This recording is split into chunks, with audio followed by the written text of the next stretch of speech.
সামান্য কিছু টাকার বিনিময়ে সোহেলের ক্যারিয়ারটা ধ্বংস করে দিচ্ছেন। তোমার একটা বার জড়াই ধরতে চাইবে। ধর এদিকে কিরে, তুই বাইরের রাগ করছস? আমি চাই না ঝগড়াঝাটির রাজনীতি। মনে করো আজকে তুই তারা মারলি, ওরা কালকে আমাদেরকে মারলো, দিন শেষে কি হইব? একটা নোংরা একটা পরিস্থিতি হইব। আমি চাই না কোনো নোংরা রাজনীতি। আমি চাই আমাদের দেশের রাজনীতি শান্তির রাজনীতি হোক। খারাপ কিছু নির্মূল করতে হলে প্রথমে আমাদের শুধরাইতে হইব। মনে কর শান্তির রাজনীতি চর্চা আমাদেরকে করতে হবে। ভাই আমি সব কিছু সহ্য করতে পারি, কিন্তু তোমার লোকে উল্টা পাল্টা কথা কইলে এটা আমি সহ্য করতে পারি না। তবে ভাই আমার কাছে কি লেগে জানি মনে হয়, আমরা যে রাজনীতি করতেছি ভাই, এটা কোনো এই দেশের রাজনীতির কাতারে পড়ে না। কিন্তু দেখো, যদি সঠিকভাবে কমিটিটা দিত, তাহলে তুমি সভাপতি দেয়া হয়তো আমারও একটা গতি হইতো। আমরা আর কোনো কিছু এলো না। শুন সাকিব, আল্লাহ যা করে ভালোর জন্যই করে। আমরা যে জিনিসটা পাই না তার জন্য অনেক আফসোস করি, কিন্তু আল্লাহ আমাদের জন্য এর চাইতে অনেক ভালো কিছু পরিকল্পনা করে রাখে। সাকিব, ধৈর্য ধর। আমরা যদি সঠিক পথে থাকি, ইনশাল্লাহ আমাদের সাথে অনেক ভালো কিছু হবে। আচ্ছা ভাই, তুমি না ওই দিন সেন্ট্রালে গেছিলে, মানে কি কোনো ভালো খবর আছে? সময় হইলে জানতে পারবি। বাসা যেতে হবে, প্রায় তো অনেক হয়েছে।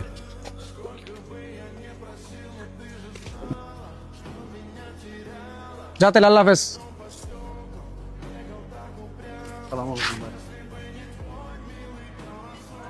ওয়ালাইকুম সালাম। এমনকি তোমরা নতুন করে অপমান করতে আসছো নাকি? তোমাদের তো আবার স্বভাব সিনিয়র জুনিয়র মানো না। ভাই আপনি যা ভাবতেছেন আসলে তা না। হাসিবের আচরণ আমার কাছে ভাল লাগে না ভাই। কর্মীদের ছোট ভাইয়ের মতো সম্মান করতে জানে না। ওর মনে হয় টাকা দিয়ে পুরো পৃথিবী কিনে ফেলবে। ভাই হাসিব ভাবে সব কর্মী তার কাছে টাকার জন্য আসছে, কিন্তু ভাই আমি তো প্রকৃত রাজনীতি করতে আসছি। ওই দিন ওই বলার লগে কি আচরণটা করছে ভাই, ভাই অনেক রিয়েলাইজ করছি আপনার রাজনীতি আদর্শটা আমার কাছে খুব ভাল লাগে। আসলে ভাই ও একটা অমানুষ, টাকা দিয়ে পুরো পৃথিবী কিনতে চায়। সুজন, তোমরা চলে গেছো, আমার কোনো আক্ষেপ নাই। তোমাদের যেদিকে ভালো মনে হবে তোমরা সেদিকে রাজনীতি করবো। তবে আমার দরজা তোমাদের জন্য সারা জীবন খোলা। ভাই একটা কথা বললি, হ্যাঁ বলো। তোমার একটা বার জড়াই ধরতে চাইবে।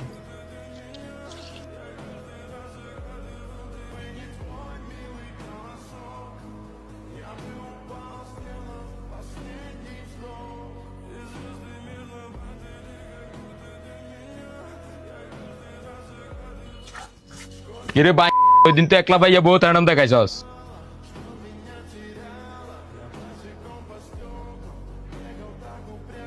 তুমি কিটা শিয়ানা পোলাপেন লয়েছো আমার মাত্রা। ভাই এত কথা না, মারেন। মার মারলে একবারে মারি গেলাইস। যদি বাঁচি থাই বাঁচতাম দিতাম না।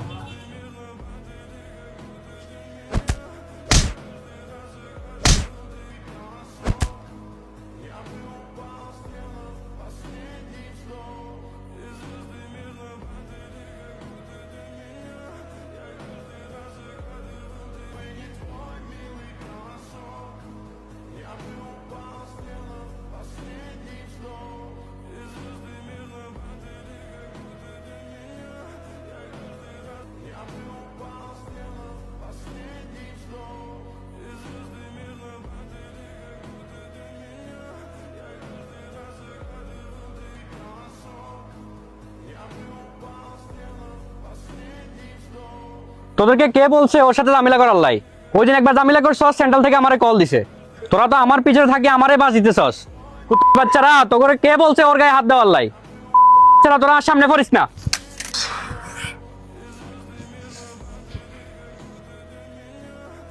ভাই এখন বাড়াবাড়ি করে কোনো লাভ হইব? চলেন পোলাডারে যেয়ে দেখে আসি। ওই দিন যদি এই সমস্যাটা সমাধান করে দিতেন, বিষয়টা এত দূর গড়াইতো না ভাই।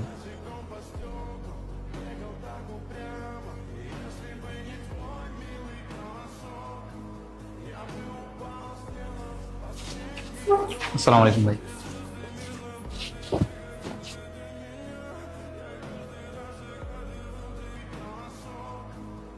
ডাক্তার সাহেব, রোগীর কি অবস্থা? আগের কন্ডিশন থেকে রোগীর এখনকার কন্ডিশন হচ্ছে অনেকটা বেটার আছে। 2 দিনের মধ্যে সুস্থ হয়ে যাবে। ঠিক আছে, ধন্যবাদ। আমি এটা দেখতেছি, এটার উপযুক্ত বিচার হবে। সোহেল, তুমি একটু বাইরে আসো। সোহেল, তুমি চিন্তা করো না, আমি এটার উপযুক্ত বিচার করতেছি।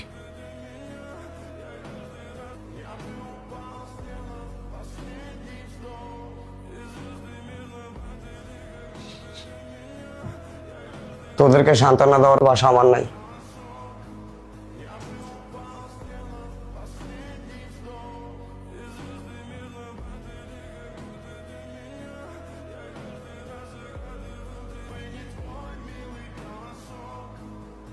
আদর, আল্লাহ ভরসা ঠিক হয়ে যাবো।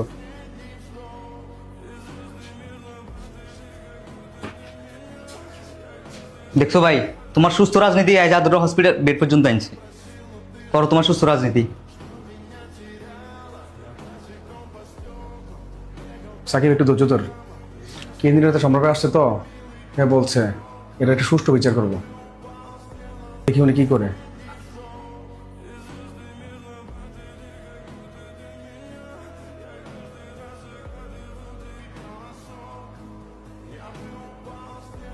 এ জসিম সাহেব, আপনি কি রাজনীতি করতে আসছেন নাকি বন্ডামি করতে আসছেন?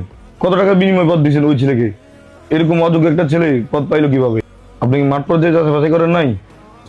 জসিম সাহেব, আপনাদের কারণে রাজনীতির আজকে এই অবস্থা। এ আপনি জবাব দেন না কেন? নাকি আপনি টাকার বিনিময় কমিটি দিচ্ছেন? ভাই তো একটু ভুল করছি, ভুল তো মানুষই করে। তুই একটু সোহেলের বোঝা, সোহেলের তুই বুঝালে একটু বুঝবো। ভাই না বালা? ভাই, আমার সোহেল ভাইয়ের চিনতে ভুল করছে। সোহেল ভাই যার জন্য দিব তার নিজের জীবনটা পর্যন্ত দিয়ে দিব, আর যাতে মন উঠবো তার ছায়া হয়ে পছন্দ করে না। সোহেল ভাই আমাদের কি ক্ষতি করছিল? জীবনের মূল্যবান সময়টি ভাই আপনার পিছনে দিচ্ছে, আর আপনার ভাই সামান্য কিছু টাকার বিনিময়ে সোহেল ভাইয়ের ক্যারিয়ারটা ধ্বংস করে দিচ্ছেন। আপনারা ভাই কিছু কিছু রাজনীতিবিদ নিজের স্বার্থে ভাই কর্মীর কথা একটা বারও চিন্তা করেন না। আপনার একটা খারাপ কাজের লাই ভাই আজ আমাকে কত বড় ক্ষতি হয়েছে। আদর ছেলেটা আজ হসপিটালে, আর আপনি এমন কইতেছেন মানুষ মাত্রই বল। ভাই দেখেন, আমরা নিঃস্বার্থ আপনার পিছনে করছি, কিন্তু আপনি আপনার নিজের স্বার্থটাই করছেন। সোহেল ভাইয়ের আর বোঝানোর ক্ষমতা আমার নাই। আসসালামু আলাইকুম।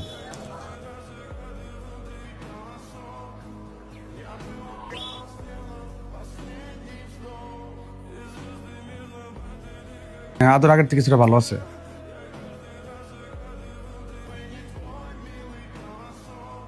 আসসালামু আলাইকুম ভাই। তোমার ছোট ভাই আদরকে নাকি মারছে? তোমরা তো আগেই বলছি এলাকায় কোনো ঝামেলা হলে আমরা জানাইবা। ভাই আপনি তো জানেন আমি যাই আমরা রাজনীতি পছন্দ করি না। তোমার এই মেন্টালিটি নিয়ে তুমি রাজনীতির মাঠে টিকতে পারবা না। নেক্সট টাইম যে কোনো ঝামেলা হলে বাইরে জানাস কিন্তু। ঠিক আছে ভাই, ঠিক আছে, ধন্যবাদ ভাই।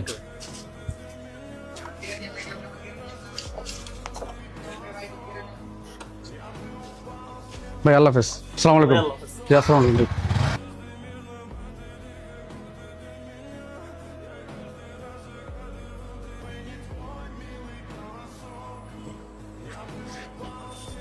সালাম আলাইকুম ভাই। কালকে প্রোগ্রামের জন্য ফলাফান কারে কারে ফোন দেবো? তোরা তোদের মতো কর, একটু প্রেশারে আছি এখন। ভাই এভাবে মন খারাপ করে থাকলে হবে? এখন তো হাল ছাড়া যাবে না। আচ্ছা তুই যা, দেখি আমি জসিম ভাইয়ের লগে কি বসা যায় কিনা। ঠিক আছে ভাই, সালাম।